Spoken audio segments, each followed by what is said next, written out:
Welcome to the MS&Me Radio Network. The broadcast shows are for informational and entertainment purposes only. They are not designed to provide listeners with specific personal, medical, or counseling advice. Individuals with a medical issue should always consult their healthcare provider. MS&Me is not responsible for content of individual shows. The views expressed by show hosts or their guests are their own. Enjoy the show. Hi, this is Dawn Melanie. Thank you for joining me today for another episode of my series titled Managing Self, where I talk about me, myself, while living with multiple sclerosis now for over 2 decades. Almost 21 years living with a stranger, as each day multiple sclerosis is a variable. It's different. It's not consistent and it doesn't have a fixed pattern at any time. So, multiple sclerosis, or MS, sometimes I refer to as my struggle. I say my struggle because every day is a struggle, whether it be emotional or physical. It's a struggle that, like I said, it's undetermined, unforeseen at any given time. And as I continue this journey, I'm very cognizant to know and to express to others that, sure, I did not choose this life. I didn't say, hey, sign me up for a dose of multiple sclerosis. Sign me up for chronic illness that'll affect the way I live probably till the day that I die. But even though it's a quote-unquote horrible condition, some may consider, most probably do consider that, I'm learning every day more and more. The better I manage myself and the better that I learn to deal with it, I can not only live with multiple sclerosis, but I can also strive while living with multiple sclerosis. And like everything in life, I understand, I appreciate that having multiple sclerosis is not my fault, but me managing myself, living with multiple sclerosis, is my responsibility. And I know that, like everything in life, I can't avoid my responsibilities. No matter the situation, it's not my responsibility. It's not my fault, but it's my responsibility. So it's important to me, and I consider this one of the primary reasons why, I don't say why I live, but it affects my life daily. It permeates every aspect of my life. Multiple sclerosis, it's there. I don't sit and think, oh, I have the multiple sclerosis every day. However, I'm sure something happens every day that reminds me, whether it be explicitly or just in the back of my head, say, hey, you dropped that because you had an intention trimmer in your hand, perhaps locked up on you, and you dropped something. So I'm reminded of it daily.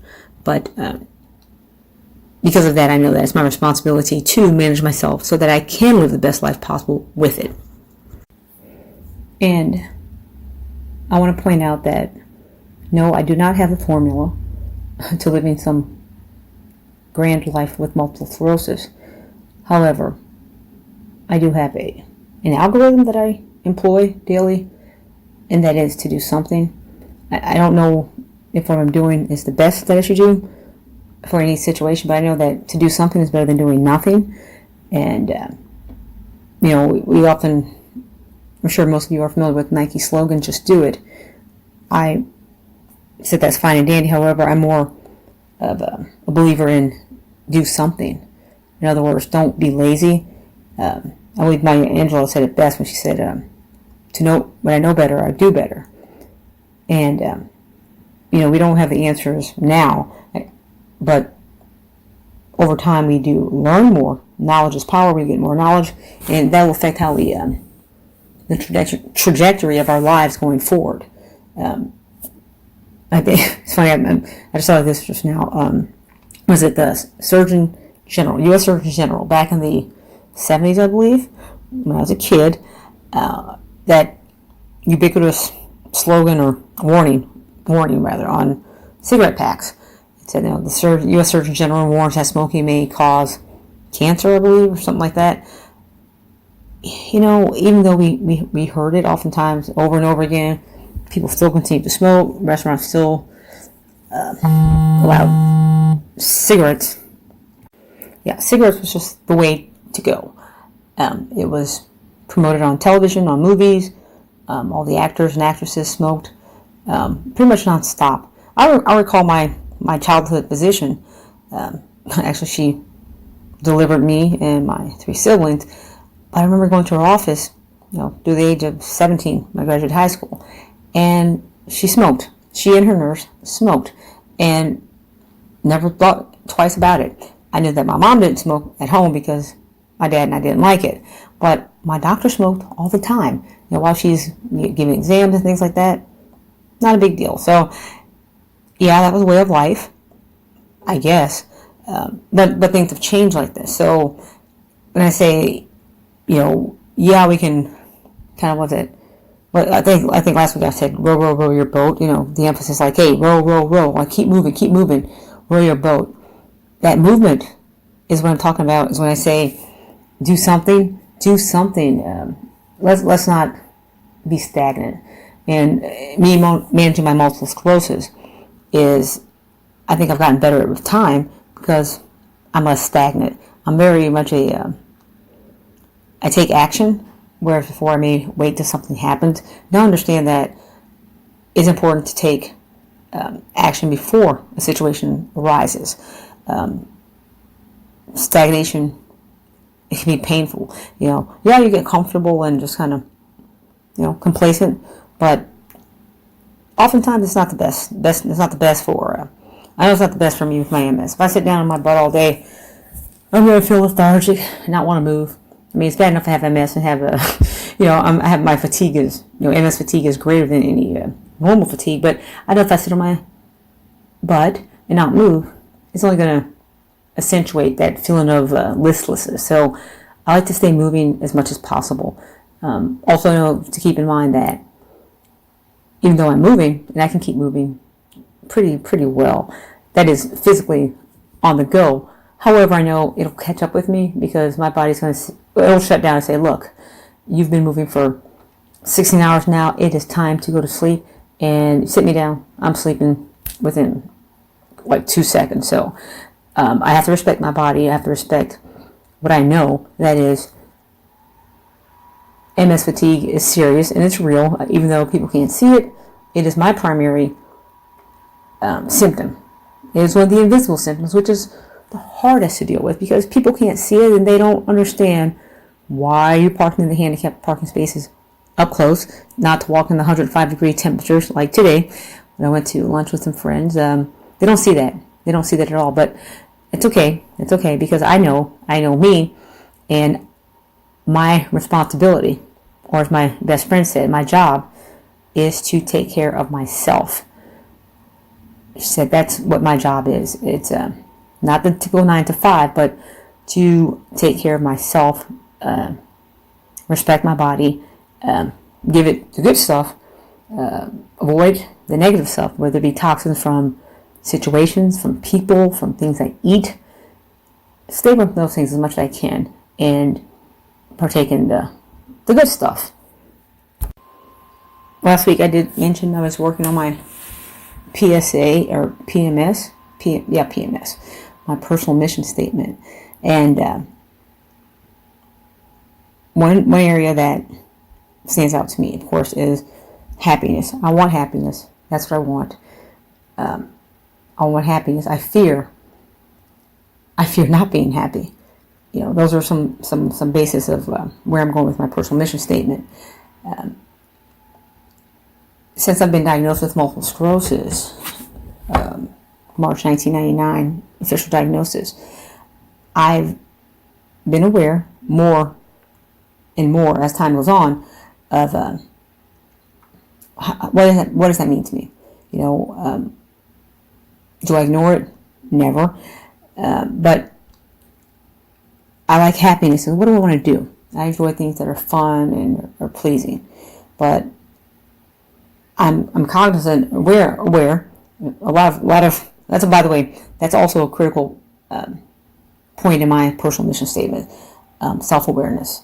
Because if I'm not aware of who I am and what I do, what I say things like that, then I really can't address anything further as far as promoting my happiness that I said that I want.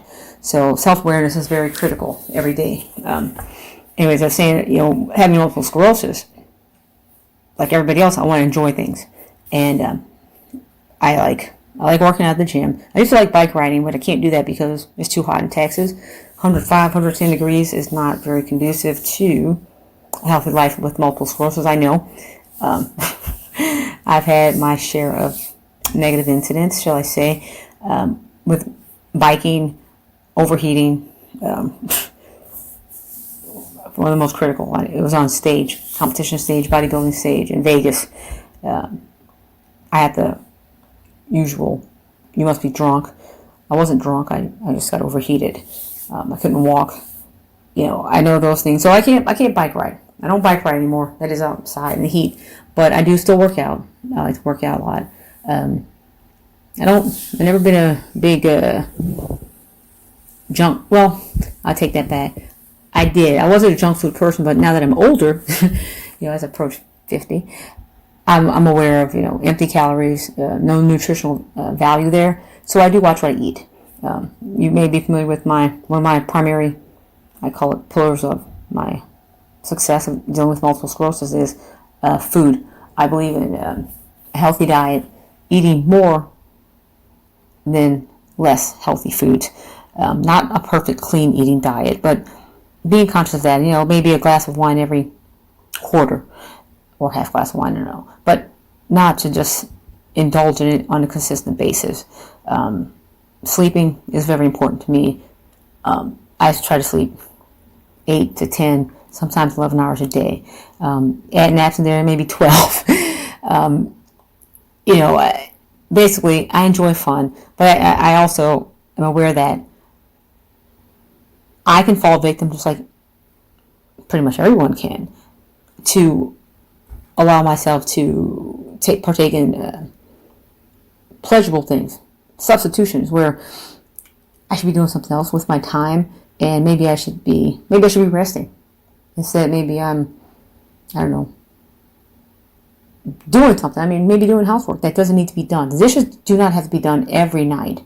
I do like them done and put away. However, there's times when you have to say no and walk away from that. So I understand that is a lower priority for me on my road to happiness, my personal road to happiness. So those things like that, I need to know what's top priority as it tears down, and know that I can try to avoid.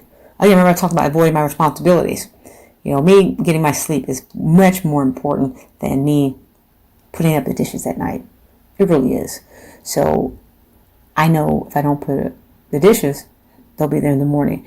But I know if I don't get my sleep, I'm going to be tired and lethargic and pretty much useless, or not as good as I could be if I did get proper rest. I know it will catch up with me in the end. So that's my whether I want to eat a bunch of junk food or just whatever. First things first. Always. The fun can come later. I tell people that was my that's my mantra in undergrad. In college, I was like, you know what? I can party later. Went to school in New Orleans and party town, Bourbon Street, yada yada yada. But I was like, well, what's the point of trying to party now when you're not really old enough to really party? You don't have the financial means to party when you can get your education, get a great job, make some money, and party later when you can. So I've always been first things first. Do that first thing. Yeah, do the first thing. Things that are most important to you. Whatever you value, I think, should be the top priority. Anything that I do, I know it's a reflection of what I value. I value my health, my good health. That's why I'm always talking about multiple sclerosis and how to manage it. It's what I value. It's my struggle, and it's been tough at times, whether it be losing vision, hearing, walking, driving ability, yada yada. It's tough. It's my struggles, but I do believe that my successes outweigh my struggles, And yeah, I'll get knocked down, but as long as I get up one time more than I've been knocked down, I'm a winner. In my opinion, I'm a winner. I think it was Joseph Kennedy said it best. When the going gets tough, the tough gets going. Probably the tough get going. That's me. When the going gets tough. Because you know what? MS has dealt me some pretty interesting cards of life. And I'm still here. And I'm still fighting. I'm still aware. I'm still making changes. I'm still flexible. I'll never give up. And I'll only get better. So when the going gets tough, the tough get going. And heck, I'm unstoppable. So one thing I was thinking about my personal mission statement is, how did I do? Or that is, I was thinking, after I die, I'll be morbid to some degree. But I was like going, how did you do? How do you want to be remembered, Dawn? And I was thinking of, people say, it's not important on, here last Dawn from 1972 through whatever date. That's all good and dandy. People look at she was this old when she died. But I've learned that, gosh, what's most important about that, or I guess more important, is the little dash in between the dates, and that's how you lived. And I want that dash to be filled with a lot of good stuff, not just fluff. I want that dash to be filled with a lot of good stuff. Marcus Aurelius, in his Meditations, which was not meant to be some published work, it was just his thoughts himself. He wrote, "You could leave life right now. Let that determine what you do and say and think." Okay? That pretty much was a personal reminder to continue living a life of virtue now and not wait. Not wait till I'll do better tomorrow. Kind of like Yoda, Star Trek. There's no do or do not. Or probably there's no try. Yeah, Yoda said there's no try. It's either do or do not. Kind of the same lines with Marcus Aurelius wrote. Basically that reminder to continue living life now. A life of virtue. Not to wait to do better. No, I'll be better tomorrow. No, be better right now. Do it. I was also reading about I was reading some things about Stoicism. That sort of managing our emotions. Where it's funny. I think I was in 4th grade when I first was introduced to the concept of Stoics. Stoicism. And I said, that's cool. I'm going to be like that, kind of straight poker face, not let anything get to me, or at least not let anyone know my emotions. Like, don't wear your heart on your sleeve or something like that. But was it Memento Mori?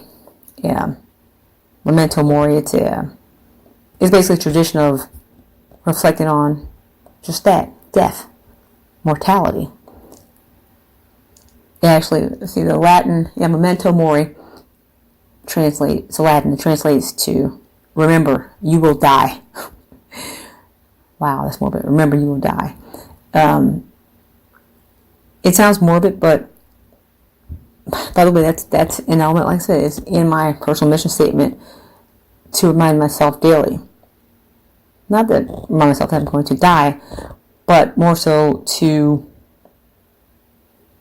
remind me of the priority to take note, be aware of, self-aware, and make it an urgent matter in my life, that I realize that my time here on earth, my time with friends, with family, work, whatever I'm doing, my time is a gift. And my time is not a waste. If I don't treat my time respected and do the best that I can do with it, I know that I'm tired. Well, everybody with MS, or a lot of people with MS, are oftentimes tired, more so than the general population.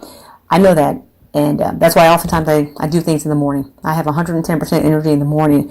It just declines after that. But if I want to get something done, I do in the morning. My time is a gift. And you know what? I can do a lot of great stuff early.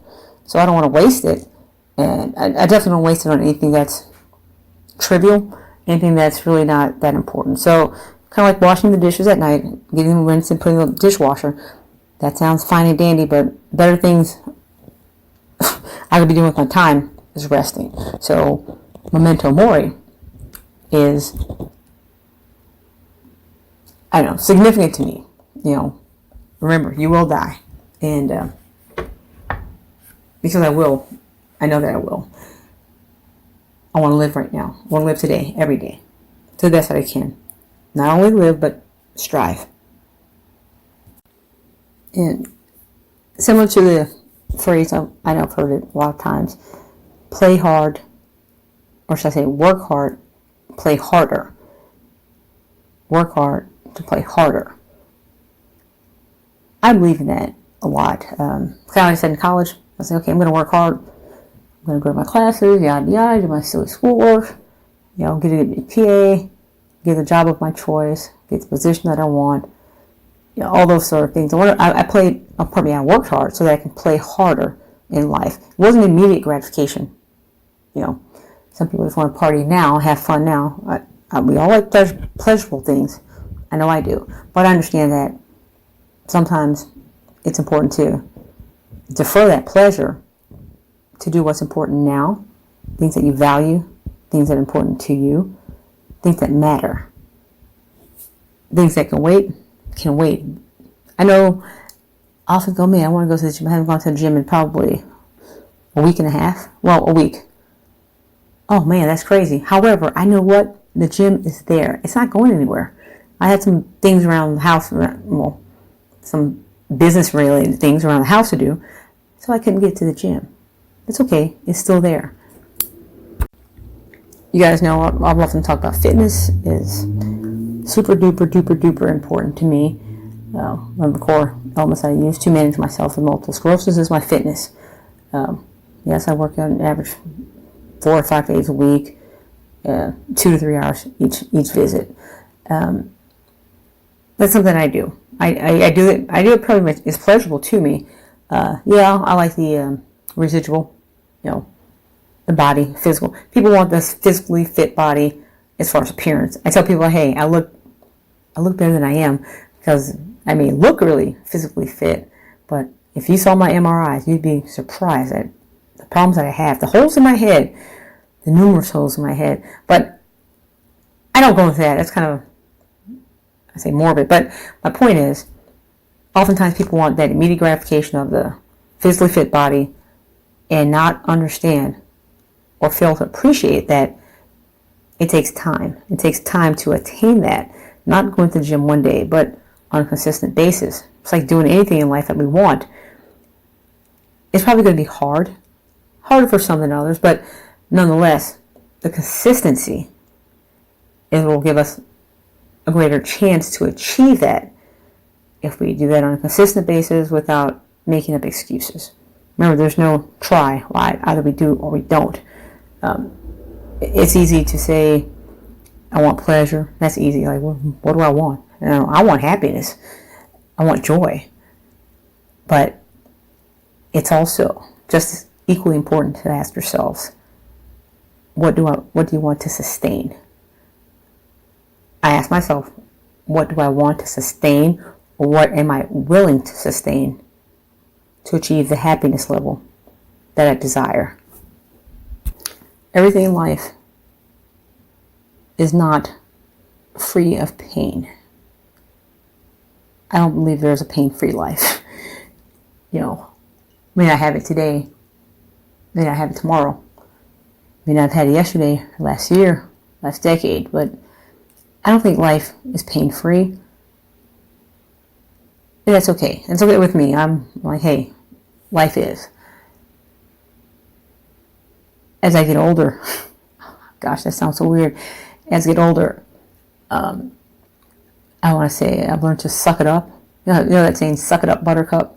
I tell my mom that all the time. She hates it. But as I get older, I realize that, you know what? Sometimes people don't want to suck it up or face reality. They're looking for the woe is me. They feel like the woe is me, like they're the victim. And what they seek from others is sympathy. Sometimes warranted, sometimes not. Also, they'll seek validation. Like someone to. I think I may have mentioned a few weeks ago. I forgot who said it, but I agreed with it. So it was basically saying that people, when they ask for advice, they don't want advice. They want you to agree with them. They just want you to chime in and echo what they feel or think. The validation. They don't want advice. To get validation and or sympathy, it sounds sweet, especially when you're going through something tough. Like I know I have MS. But before I was diagnosed, my best friend, she called me a hypochondriac. To this day, she still calls me a hypochondriac. Really. Anyway, whatever. The point is, I was never looking for sympathy from her or validation. I knew what I was going through. I knew what my body was doing. I didn't know why my body was doing what it was doing, but I knew what it was doing. And I wasn't looking for sympathy from her, but somehow she thought I did. People who do tend to seek sympathy that's unwarranted from others or validation. Someone to kind of say, oh, yeah, you're doing the right thing. And not to challenge them, not to make them think twice about what they're doing and or saying. That's not me. My best friends are, I don't want to use a derogatory term. My best friends are mean. My best friends are honest. They're honest with me. And that's why they're my best friends. We've been friends decades. And they tell it like it is. I may be complaining about something. They make me question myself. To look deep inside myself. Kind of goes along with my working on my personal mission statement.